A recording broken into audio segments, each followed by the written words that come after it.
Mr. Mugabe, I want to ask you to start. Yes. Do you believe rightfully that you should still be the president of Zimbabwe? No.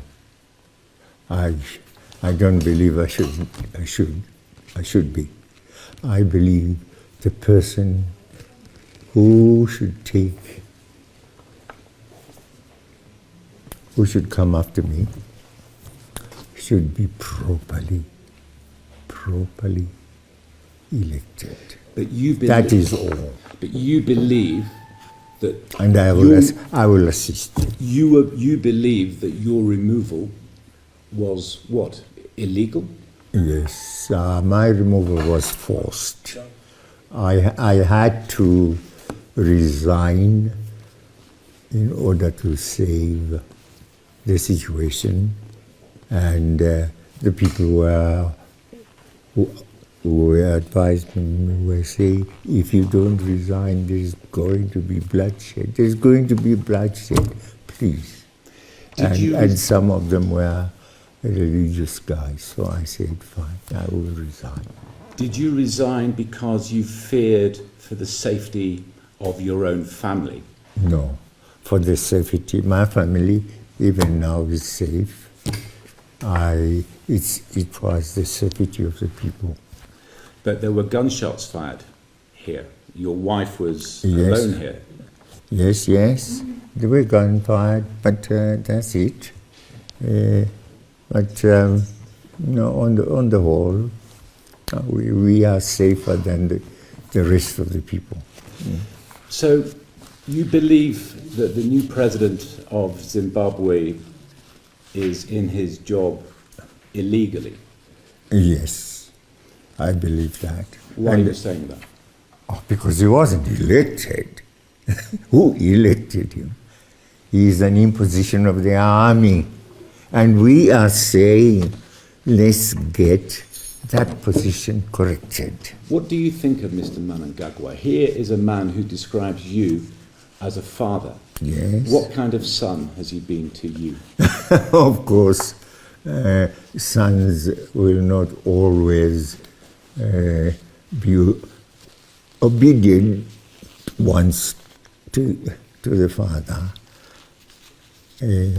He's got his own views. He has got his own character. And it's a character I perhaps did not quite see and know about him. That of not forgiving. If a person stepped onto his, shoe on his toe, you will go after him. Do you think he's betrayed you? In that regard, yes. He has betrayed you? He has betrayed. And in not wanting to be democratic, he has betrayed the whole nation, our whole nation. We are topsy-turvy. We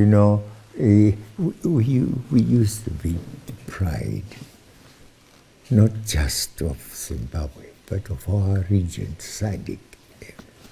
But we are not that anymore. We are a disgrace to ourselves, a disgrace to our community, SADC, a disgrace to Africa. Why did we do this? Just for the glory of an individual? When I was here in November, there were large crowds cheering on the streets. They wanted you to go. Yes. Do you accept that your departure from office was greeted by many, many millions of Zimbabweans as a good thing? But you say the millions, they were not millions. In the ground of Harare, we have a country with about 15 million people. Now, what happened in Harare did not happen elsewhere. These were noises that were well organized. You had the opposition. The opposition took a greater part in that demonstration. When you watched it, what were you thinking? I didn't watch it. I was told about it. Yes, but you don't move on the basis of noises made. It doesn't matter how strong those noises are. It is your party and the party program. Yes, take note of the complaints. Take note of the complaints and bring them to into your system, into your party. Because you know what people say? They say that for whatever good that you did in liberating this country, people say that over the course of your rule, this country has been ruined by your leadership. What do you say to that? Ruined? Ruined, of course, no. If anything, there is, in comparison to other countries in Africa, there is greater prosperity here. And people have their land. They won't starve in this country, which in other countries happens. But there's 90% unemployment, the health service is falling apart, even the education now system. It's only now doing that. Education, we are the model here, you see. And what about the human rights abuses that so many people yes, talk about? we have been accused of that. And on that side, yes, some errors were done. They continue to be done. Human rights, that's a very difficult area. I agree. We offended in regard to that area. Is that in terms of the election violence? In terms, no, I think it is more in relation to how we handled other people, the opposition, etc., etc. The violence towards the opposition. The violence, yes. You see, what people will say is that you were in charge for 37 years.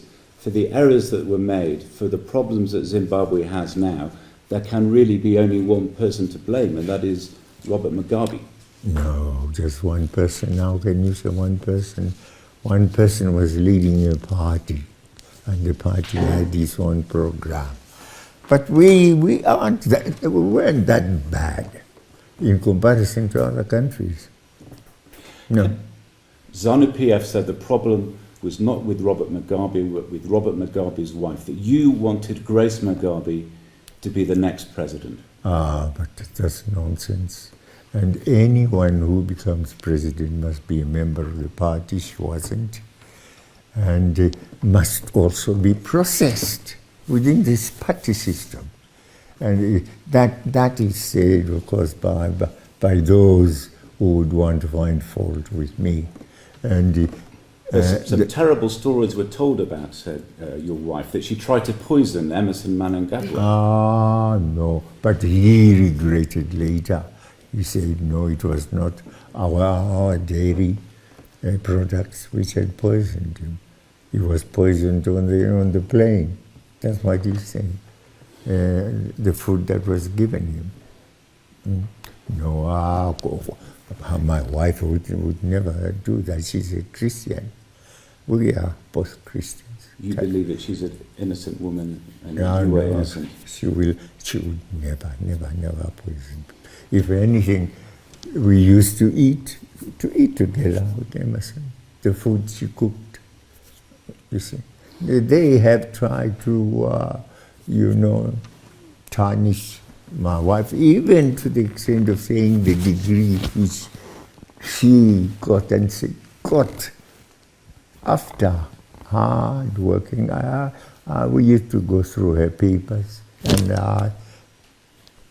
I think you can count on me to know what is good, a good paper, and what is a bad paper. I think I must ask you one final question before I finish. You're the man who liberated this country. You led it for 37 years. Yes. What is it that you regret? What is it that you want to happen for Zimbabwe next? And do you think you could be the president again? No. The last part, no. I don't want to be the president again. Of course. I'm now 94. You see, I perhaps look younger than yourself, But, but age-wise, no, I'm 94. But no, even then, no, I have had my time. Fine. I would have wanted to support Emerson's, bid, but through the party system.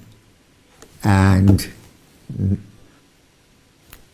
the system that we have, the party chooses you as a candidate, then as a candidate you must be voted for by the people. So you must go through the election process, which he hasn't done at all. And after working for so many years with him, I didn't think he would be the man to reject the election process. A lot of people will say it's rich for you, who has allegedly stolen elections, to criticise your successor for not being a Democrat when he is promising free and fair elections. Promising a promise is not the reality. It's just a promise. Fine. If he's promising, at least it's a good start. And I'm prepared to join him in making the promise a reality. What do you think Britain should do now? We're trying to help the new dispensation. Do you think the colonial power should get out? Yes, sure. Help where they can. I think he has already appealed to Britain to assist. And if Britain is forthcoming, well and good.